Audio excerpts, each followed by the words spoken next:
नमस्कार दोस्तों, न्यूज़ 24/7 में आपका स्वागत है।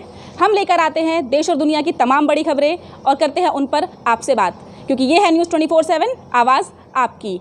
आज साल का पहला सूर्य ग्रहण है जो कि सुबह 9:25 से शुरू हो चुका है और काफ़ी देशों में इसको देखा जा रहा है।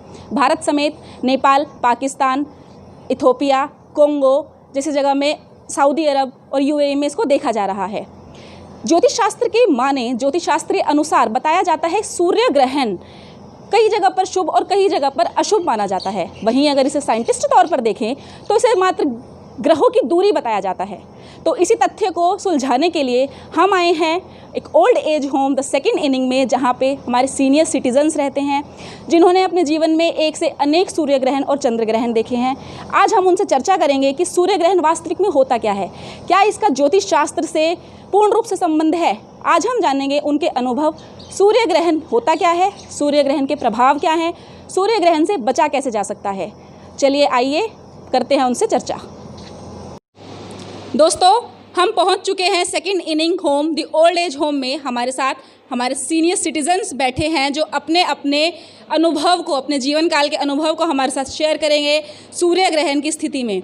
माता जी, आप अपने बारे में बताइए, आपका क्या नाम है? कुलबीर कौर चड्ढा। क्या उम्र है माता जी आपकी? 78 ईयर्स। कुलबीर कौर चड्ढा माता जी बैठी हैं हमारे साथ, जिनकी उम्र है 78 ईयर्स। अब हम जाते हैं। माता जी, आपका नाम क्या है? भाग्यश्री देवी। भाग्यश्री देवी जी। भाग्यश्री देवी जी, आपकी उम्र क्या है? 63 साल। 63 साल। माता जी की उम्र है 63 साल। माता जी आप बताइए, क्या नाम है आपका? मैं कृष्णा महल वाला। कृष्णा महल वाला जी बैठी हैं, उम्र है जिनकी 80 ईयर्स ओल्ड। माता जी हमारे साथ हैं। इसी के साथ हमारे साथ एक बाबूजी जुड़े हैं। क्या नाम है बाबूजी आपका? कंवलजीत सिंह नंदा। कंवलजीत सिंह नंदा जी। क्या उम्र है बाबूजी? 76 ईयर्स। 76 ईयर्स। हमारे साथ उन बड़े ही ओल्ड एज, बड़े ही मान लीजिए आप अनुभवी हमारे साथ बुजुर्ग बैठे हुए हैं, जो आज हमारे साथ अपने जीवन काल में देखे गए बतेरे सूर्य ग्रहण, चंद्र ग्रहण के बारे में आज हमें बताने वाले हैं। हम पूछना चाहते हैं माता जी, आप हमें बताइए कि सूर्य ग्रहण होता क्या है। हमारे दर्शक जानना चाहते हैं, जो सूर्य ग्रहण आज लगा है, सूर्य ग्रहण होता क्या है, क्या परिभाषा है सूर्य ग्रहण की, आप बताइए। ये युगों से चला आ रहा है। जब भी पृथ्वी जो है सूर्य और चंद्रमा के इर्द गिर्द घूमती है, जब भी वो धुरी आती है, तो ये हर साल आता है सूर्य ग्रहण, और पृथ्वी के चक्कर लगाता हुआ। और इसकी जो रेज़ होती हैं वो बहुत ही मतलब सेहत के लिए किसी के लिए भी ठीक नहीं है। माता जी का कहना है कि सूर्य ग्रहण जब पृथ्वी सूर्य के चक्कर लगाती है और चंद्रमा सूर्य और पृथ्वी के बीच आ जाता है, तो सूर्य ग्रहण की घटना उत्पन्न होती है। भाग्यश्री माता जी, आप क्या कहना चाहेंगी?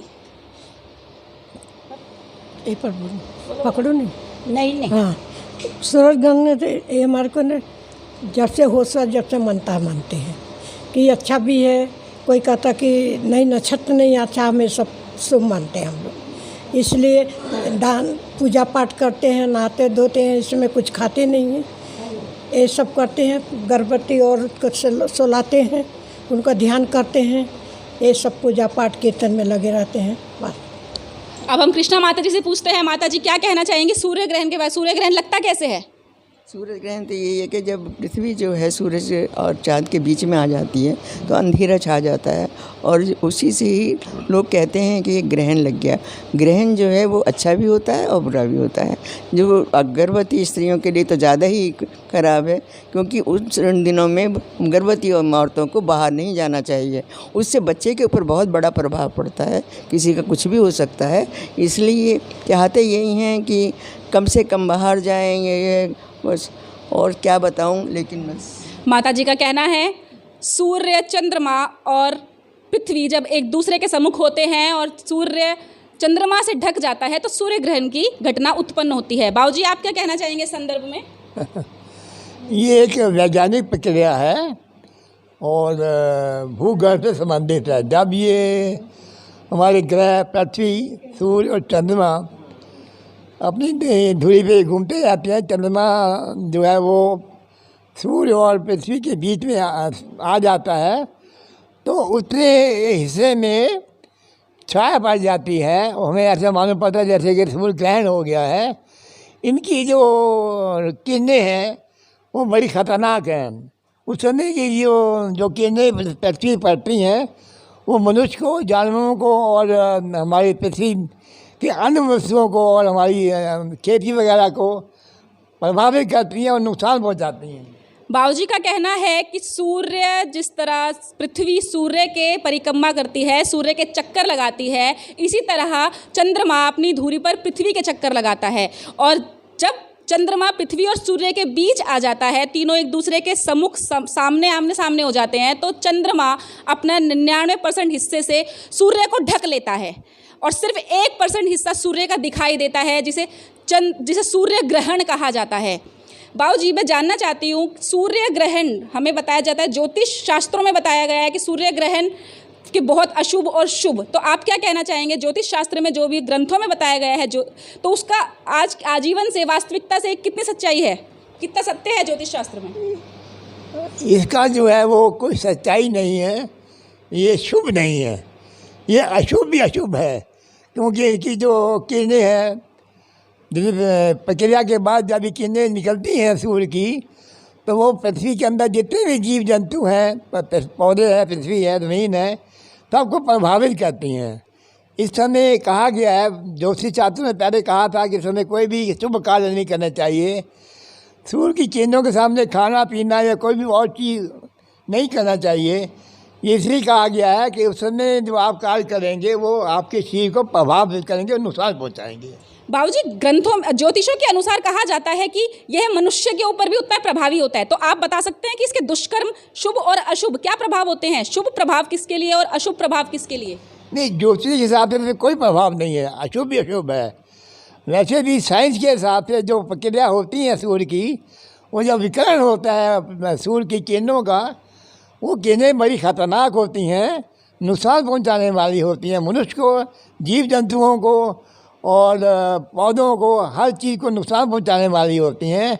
इसलिए उसको बच के रहना चाहिए। मनुष्य जो है उसमें बच के रहते हैं, ना उसमें कोई शुभ कार्य करते हैं, ना शादी ब्याह करते हैं, ना ही कोई खाने पीने का इंतजाम सामने सूर्य के सामने बैठ के करते हैं। जो भी करते हैं वो घर के अंदर रह के ही करते हैं, बाहर भी नहीं निकलते हैं। इसके यही कहा गया है कि सूर्य की जो है, इसको जोड़ दिया गया है इन्होंने ज्योतिष शास्त्र से कि लोग किसी प्रभाव को माने और वो प्रक्रिया ना करें सूर्य के सामने, जो नहीं करनी चाहिए। बाबूजी के अनुसार अगर माना जाए तो इनका कहना और इनका अनुभव ये बताता है कि ज्योतिष शास्त्रों के से सूर्य ग्रहण का कोई खास संबंध नहीं है, कोई खास वास्तविकता उसकी नहीं है। ये सिर्फ साइंटिफिक तौर पर रखा जाता है और इसका दुष्प्रभाव अत्यधिक तौर पर सिर्फ प्रकृति को भुगतना पड़ता है। आइए जानते हैं माताओं जी से। माताएं जी, आप बताइए कि आप क्या कहेंगी, इसके क्या शुभ और अशुभ दुष्कर्म हो सकते हैं? यही है कि जो छोटा बच्चे पैदा होने वाले उन पर पड़ता है, अशुद्ध होता है। हम लोगों के देखने में तो अच्छा ही होता है कि उस दिन नहा धो के पूजा पाठ करो, खूब आराम से नाम लो भगवान का, कि ग्रह कटे। एक मानते हैं लोग हिंदी भाषा में जो कम पढ़े लिखे कि एक ग्रह भगवान के ऊपर पड़ी जाए, तो ये सब करने से कटता है। कटता है। माता जी का कहना, आप क्या कहना चाहेंगी माता जी? नहीं, इसका प्रभाव तो ये है कि बच्चों पर ज़्यादा पड़ता है, और क्योंकि बच्चों को जो है वो बाहर, माँ बाप को जिनके बच्चे होने वाले माँ के, तो उनको बाहर नहीं जाना चाहिए, क्योंकि उससे उनका कोई भी अंग खराब हो सकता है, कुछ भी हो सकता है। इसलिए यही चाहते हैं कि ज़्यादा से ज़्यादा अंदर रहें और उसे की जो छाया है वो उसके ऊपर, उनके ऊपर ना पड़े। बस हम इतना ही कहेंगे। माता जी, आप क्या कहेंगी कि ज्योतिष शास्त्र से इसकी कितनी वास्तविकता है? क्या बताना चाहेंगे? क्या ये सच में वो ही सत्य है जो ज्योतिष शास्त्र में कहा गया है? हाँ, ये तो खैर ये सच है कि भाई ज्योतिष शास्त्र कह रहता है जो ठीक ही है, और इसीलिए कहते हैं कि इस टाइम पे कोई अच्छे काम नहीं करने चाहिए, और जो भी जो है दान पुण्य जो वो दो, जिससे कि ये जो सारे नक्षत्र जो पाप हैं वो सारे हमारे कट जाए। माता जी के अनुभव के अनुसार वो बताती हैं कि इसका ज्योतिष शास्त्र से पूर्ण रूप से संबंध है। जो भी शुभ और अशुभ प्रभाव पड़ते हैं वो आज स्थिति में देखे जाते हैं। माता जी, आप बताइए क्या कहना चाहेंगी आप? इसके क्या शुभ और अशुभ प्रभाव हो सकते हैं, इसके क्या दुष्कर्म, और इसकी ज्योतिष विद्या, ज्योतिष शास्त्र के साथ इसका कितना वास्तविकता है? देखिए,